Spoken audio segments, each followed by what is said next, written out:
오늘은 방금 읽으신 베드로전서 2장 1절에서 10절까지의 말씀으로 택하신 왕같은 그리고 거룩한이라는 제목으로 함께 말씀을 나누려고 합니다. 우리가 지금 베드로전서를 계속 나누고 있는데요.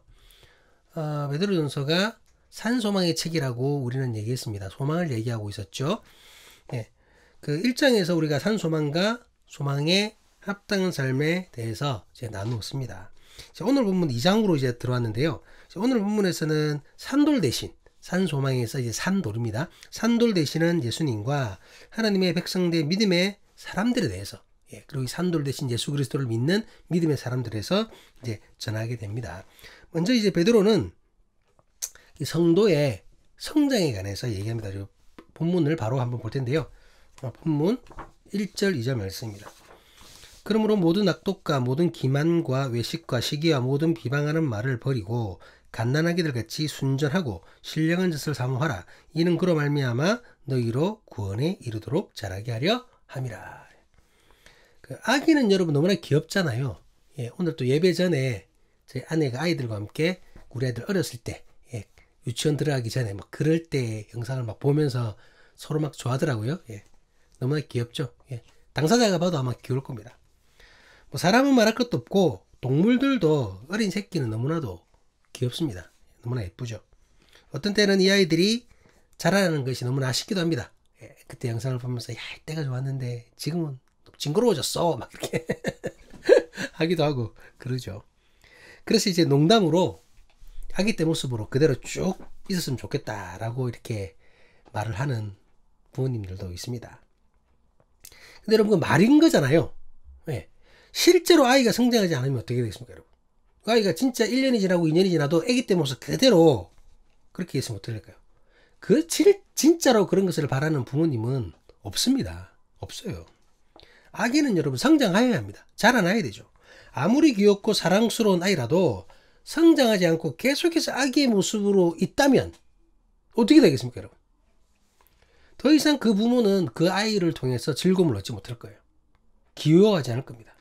오히려 걱정거리가 될 뿐입니다. 그렇지 않을까요? 제가 지금 어떤 특정한 장애를 가지신 분에 대해서 얘기를 하는 게 아니라 일반적인 얘기를 좀 하는 겁니다, 여러분. 특별한 경우가 아니라면 아이는 자라나야 하고 성장해야 되죠. 그래야 부모님에게도 기쁨이 되는 겁니다. 그렇다면 여러분, 아기가 성장하기 위해서 필요한 것이 무엇일까요? 무엇입니까? 엄마의 젖이죠. 아기가 성장하기 위해서는 엄마의 젖을 먹어야 합니다. 오늘 본문에서 엄마의 젖이라고 되어 있기 때문에 제가 이렇게 표현을 한 건데, 뭐 실제로는 분유도 마찬가지죠. 이건 뭡니까, 여러분? 젖이든 분유든 모유가 됐든 분유가 됐든 아기에게 필요한 영양소가 있어야 된다는 겁니다. 아기에게 필요한 영양소가 있는 음식을 먹어야 한다는 거죠. 그렇게 해야 아기는 자라납니다. 그렇다면 모유든 분유든 아이가 그것을 먹으려면 어떻게 해야 될까요? 엄마에게 젖을 먹든지 아니면 엄마가 모유를 주든지 아니면 뭡니까 또 막 죽까지 갈아서 주는 거 그걸 이유식이죠. 이유식을 주든지 어떻게 해야 될까요? 때에 맞게 배고플 때 그것을 달라고 이 아기가 소리내어 울어야 되겠죠. 물론 이제 어머님들은 보통 아이를 키울 때 뭐 시간 맞춰서 주기도 하는데 뭐 대체적으로 아기가 울면은 배가 고프나 보다 하고 주잖아요. 아이가 우는 경우가 두 가지 경우지 않습니까? 배설로 인해서 기저귀가 불편할 때 축축할 때 그때 울죠. 그리고 배가 고플 때 그때 웁니다. 아기가 배고픈데 울지 않으면 아이에게 혹시나 다른 문제가 있는 건 아닌지 유심히 봐야 돼요. 배고픈데도 배설을 했는데도 울지 않는다? 뭔가 좀 자세히 살펴봐야 되겠죠, 이 아이에게. 근데 여러분 이것은 믿음의 경우에도 마찬가지입니다. 믿음도 성장해야 되죠. 처음 예수님을 믿었을 때 그때 그 모습, 그러니까 새신자, 초신자와 같은 모습을 10년, 20년 그대로 계속 가지고 있다면, 계속 그 모습으로 머물고 있다면 어떻게 했습니까, 여러분? 어떻게 될 것 같아요? 그렇게 되면 여러분, 영의 아버지이신 하나님의 걱정거리입니다. 그렇지 않을까요? 성장해야 될 텐데, 자라나야 될 텐데, 깊이 있어야 될 텐데, 그대로 있다면은 하나님께도 걱정거리겠지만 교회 속에서도 큰 유익을 끼치지 못하겠죠. 믿음은 성장해야 하고 믿음의 성장을 위해서는 신령한 젖을 먹어야 합니다. 또한 갓난아기가 젖을 사모하며 그것을 먹기 위해 우는 것으로 최선을 다하는 것처럼 믿음의 사람들도 신령한 젖을 사모하면서 그것을 먹기 위해서 최선을 다해야 된다는 거죠. 영적으로 우는 모습이 있어야 된다는 겁니다. 아기와 같이 배고픔, 갈급함을 표현해야 된다는 겁니다. 영적인 배고픔과 갈급함으로 신령한 젖을 달라고 울어야 한다는 거죠. 그래야 젖을 줄 거 아닙니까? 그런데 여러분, 아기가 젖을 먹는다고 또 무조건 건강해지는 건 아니죠? 무조건 건강해지는 건 아닙니다. 젖을 먹기는 하는데 아기에게 맞지 않는 다른 것을 함께 먹는다면, 좋지 못한 습관이 있다면 그럼 어떻게 되겠습니까? 오히려 아기의 성장에 방해가 될 뿐이죠. 방해만 되는 것이 아니라 여러분, 잘못하면 죽을 수도 있잖아요. 큰 위험이 닥칠 수도 있습니다. 마찬가지로 영적으로 성장하는 것에도 맞지 않는 엉뚱한 것을 먹어서는 안 됩니다. 아기가 성장하는 것에 해가 되는 요인이 있듯이 영적 성장에 방해되는 요인이 있다는 것이죠. 베드로는 믿음의 성장을 방해하는 요인을 모든 악독과 모든 기만과 모든 외식과 시기와 모든 비방하는 말이라고 전하고 있습니다. 그러한 것들이 영적 성장을 제외하고 심하면 영을 죽일 수도 있다는 거죠. 그렇기에 그 모든 것을 버려야 함을 가르칩니다. 이러한 것을 버리지 않고는 아무리 신령한 젖을 먹는다고 해도 믿음은 온전한 모습으로 성장하지 못하기 때문입니다. 아무리 말씀 우리가 많이 읽으면 뭐합니까 여러분? 실천하지 않고 세상 것을 막 쫓고 다닌다면 막 세상의 세속적인 가치관에 막 강의나 듣고 앉았고 막 그런 재테크 이런 강의나 듣고 앉았고 이런다면 여러분 그 믿음이 어떻게 성장하겠습니까? 막 짬뽕이 돼가지고 오히려 영적 건강이 나빠지겠죠. 말씀을 막 왜곡하기도 하고 그래 될 겁니다. 그렇다면 영혼을 살리고 믿음을 성장하게 하는 건강한 신령한 젖은 무엇입니까? 본문 3절 말씀을 같이 한번 보시도록 하겠습니다.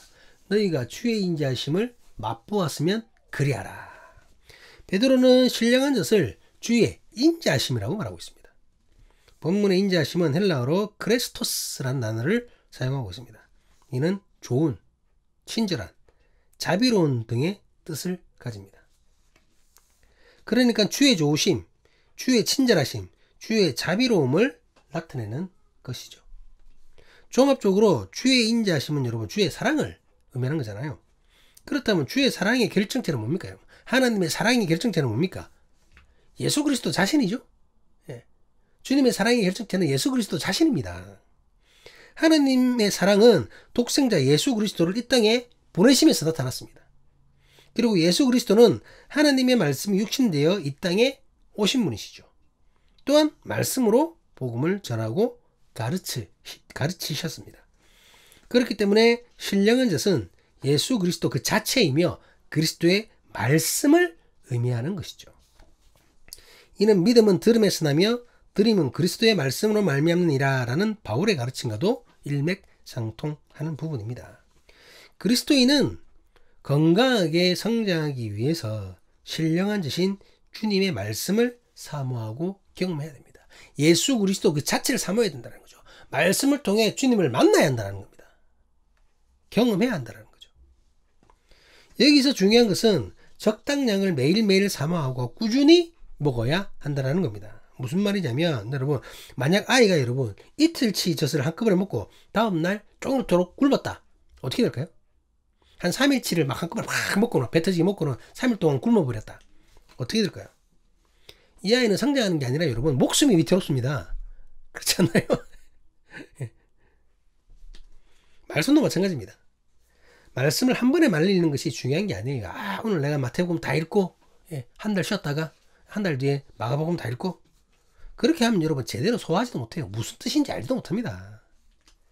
매일매일 꾸준히 말씀을 묵상하는 것이 중요합니다. 매일매일 한 절이든 두 절이든 자기가 정해놓은 양이든 매일매일 꾸준히, 그래서 날마다 큐티하는 것이 너무나 필요하다라는 거죠. 어쨌든 이렇게 믿음 안에서 성장해야 하는 성도는 또한 교회로 믿음의 공동체로 세워져야 한다는 겁니다. 본문 4절 5절 말씀입니다.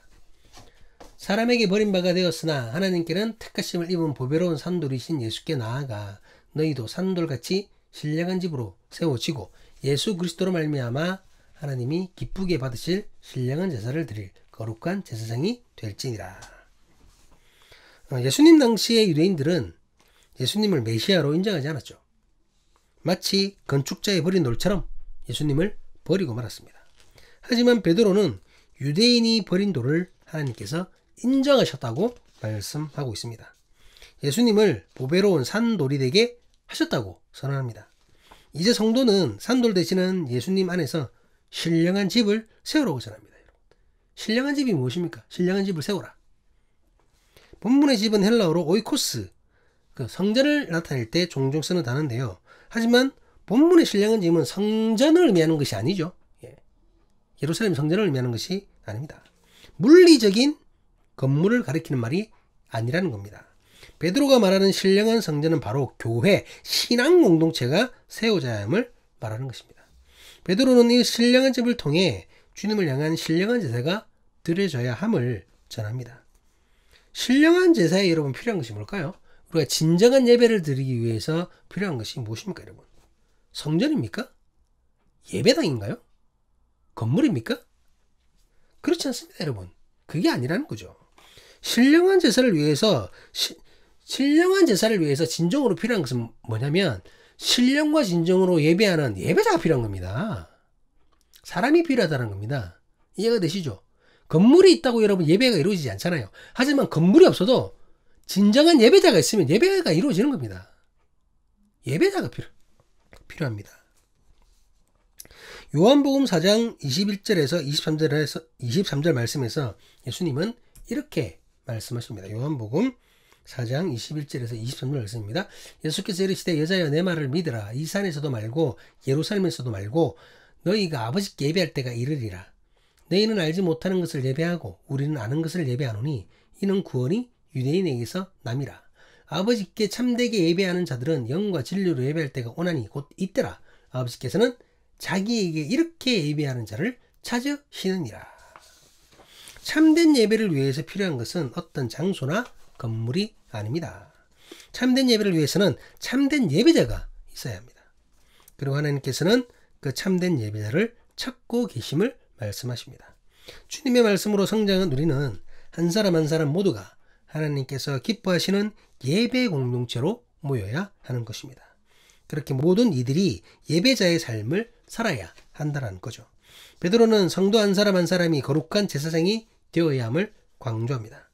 이는 제사장이 제사를 위해 자신의 거룩함을 지켰듯이 성도는 자신의 거룩함을 지켜야 함을 말합니다. 제사장이 여러분 성소와 지성소에 들어가기 위해서 몸을 정결하게 했잖아요. 그렇지 않고 들어갔다가 어떻게 됩니까? 죽임을 당하지 않습니까? 우리 한 사람 한 사람이 거룩한 제사장이라는 말은 예배에 임하기 전에 우리가 거룩해야 된다는 거예요. 정결함을 지켜야 한다는 겁니다. 자신의 거룩함을 지키기 위해서 회개하고 직접 하나님 앞에 나아가고 직접 거룩한 삶을 사는 것으로 직접 거룩한 산 제사를 하나님께 올려야 한다는 겁니다. 이해가 되시죠? 옛날에는 제사장이 대신해 줬는데 이제는 그게 아닙니다. 내가 제사장입니다. 내가 하나님께 예배하는 제사장이라는 겁니다. 베드로는 이렇게 산돌 대신 예수님과 거룩한 제사장으로 신분이 변화된 성도들을 강조하기 위해 성경 즉 구약의 말씀을 인용합니다. 본문 6절 말씀입니다. 성경에 기록되었을 때 보라 내가 택한 보배로운 모퉁이 돌을 시온에 두노니 그를 믿는 자는 부끄러움을 당하지 아니하리라 하였으니. 이 말씀은 이사야서 28장 16절의 말씀을 인용한 것입니다. 우리 이사야서 28장 16절도 한번 보시도록 하겠습니다.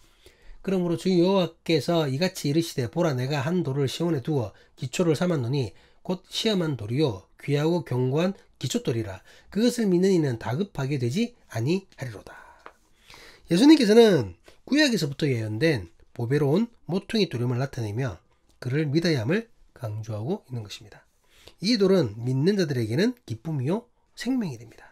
하지만 믿지 않는 자들에게는 전혀 다른 의미를 가지게 되죠. 본문 7절 8절 말씀입니다. 그러므로 믿는 너희에게는 보배이나 믿지 아니하는 자에게는 건축자들이 버린 그 돌이 모퉁이의 머릿돌이 되고 또한 부딪히는 돌과 걸려 넘어지게 하는 바위가 되었다 하였느니라. 그들이 말씀을 순종하지 아니하므로 넘어지나니 이는 그들을 이렇게 정하신 것이라. 예수님은 전 인류를 구원하기 위해서 이 땅에 오셨습니다. 특정한 사람들이 아니라 모퉁이의 머릿돌이 되신 것이죠. 하지만 복음을 믿지 않는 이들에게는 오히려 부딪히는 돌, 걸려 넘어지는 바위가 되십니다. 같은 사랑, 균등한 은혜이지만 예수님을 향한 믿음을 근거로 예수님은 생명이 되시기도 하고 심판이 되시기도 하는 것입니다. 모든 인간에게 하나님의 사랑과 예수님의 은혜로 기회가 주어졌습니다. 여러분, 이스라엘에게만 주어진 것이 아니라 모든 민족에게, 모든 사람에게, 모든 나라에게 다 주어졌습니다. 그 다음은 뭡니까 여러분? 인간의 선택인 것이죠. 우리의 선택입니다. 자유의지를 받은 내가 주님을 선택할 것이냐 아니냐에 달려있다는 거죠. 예수님께서 살리시는 모퉁이 돌이 되시느냐, 부딪혀 걸려 넘어지는 걸림돌이 되시느냐, 이것은 인간의 믿음에 의해서 결정된다는 거죠. 우리의 선택에 의해서 결정된다는 겁니다. 어쨌든 주님을 믿는 이들은 하나님의 백성으로 거룩한 제사장으로 신분이 바뀌게 되었습니다. 이제는 실제로 그 신분에 맞는 새로운 사람이 되어야 합니다. 본문 9절 말씀입니다. 그러나 너희는 택하신 족속이요 왕같은 제사장들이요 거룩한 나라요 그의 소유가 된 백성이니 이는 너희를 어두운 데서 불러내어 그의 기이한 빛에 들어가게 하시니 이의 아름다운 덕을 선포하게 하려 하심이라. 주께서 우리를 택하신 족속으로 왕같은 제사장으로 거룩한 나라로 그의 소유된 백성으로 삼아주신 이유는 우리가 그렇게 될 수 있도록 인도하신 예수 그리스도의 놀라운 은혜를 세상에 선포하게 하시기 위함입니다. 이해되시죠? 나를 높이시고 살리신 주님의 그 신비한 사랑을 세상에 전하라는 겁니다. 그것을 위해 우리는 택하신 족속의 삶을, 왕같은 제사장의 삶을, 거룩한 나라의 삶을, 그의 소유된 백성의 삶을 살아내야 하는 것입니다. 그렇기 때문에 믿는 자들의 삶, 우리의 행동 하나하나가 너무나도 중요합니다. 우리의 삶을 통해 그리스도의 사랑과 거룩함이 전파될 수도 있고 우리 때문에 그리스도의 십자가가 하찮은 것이 될 수도 있기 때문입니다. 우리의 행동, 우리의 삶 때문에. 베드로는 분명하게 선포합니다. 본문 10절입니다. 너희가 전에는 백성이 아니더니 이제는 하나님의 백성이요 전에는 긍휼을 얻지 못하였더니 이제는 긍휼을 얻은 자니라. 믿는 자들은 변화된 신분으로 확실하게 지각하여야 합니다. 그리고 나의 과거와 같은 삶, 내가 주님을 믿지 않았을 때의 삶과 똑같은 삶을 사는 불신자들을 긍휼히 여길 줄 알아야 된다는 거죠. 내가 주님을 몰랐을 때에 살았던 삶이 있잖아요. 그 삶과 똑같은 삶 살고 있는 여전히 주님을 모르는 세상 사람들, 그 사람들을 긍휼히 불쌍히 여길 줄 알아야 된다는 겁니다. 그들을 향해서 말로, 행동으로, 삶으로 그리스도의 은혜와 사랑을, 그리스도의 구주되심을 전해야 한다는 겁니다. 그것이 먼저 은혜를 받은 자들의 의무이고 책임입니다. 여러분, 우리의 책임입니다. 우리의 의무예요.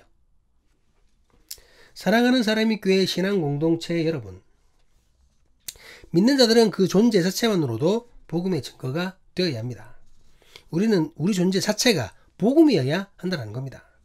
나를 아는 모든 사람들이 나의 변화된 모습, 나의 변화된 삶, 나의 변화된 모든 것을 통해서 하나님의 살아계심을 느낄 수 있어야 됩니다.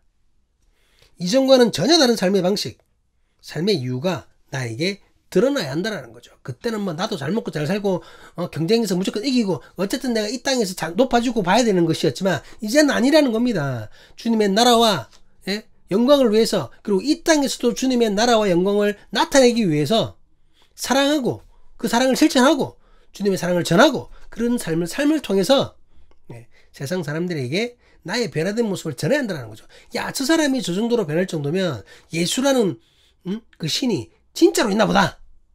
적어도 그 가르침은 진짜인가 보다. 죄송합니다. 확 넘어가 버렸네요, 이게. 그렇죠. 예. 진짜인가 보다. 뭐 그런, 그게 있어야 한다라는 겁니다. 우리는 산돌 대신 예수님께서 택하신 족속입니다.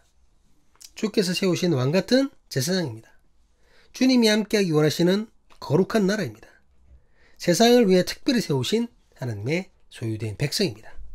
그런 우리의 변화된 삶을 통해, 거룩한 삶을 통해, 참 소망을 품은 그 삶을 통해 인간을 향한 주님의 사랑이 전파되기를 주님의 이름으로 간절히 간구합니다. 세상이 하나님께 영광 돌리는 놀라운 역사가 내 삶을 통해서, 내가 실천하는 주님의 말씀을 통해서 그 역사가 일어날 수 있기를 주님의 이름으로 간절히 간구합니다. 주님의 영광이 되는 삶, 주님의 기쁨이 되는 삶을 사는 우리 사람이 신앙 공동체 한 사람 한 사람이 될 수 있기를 지금도 신령과 진정으로 주의 이름을 높이며 예배하는 모든 예배자들이 될 수 있기를 주님의 이름으로 간절히 간구합니다. 기도하시겠습니다.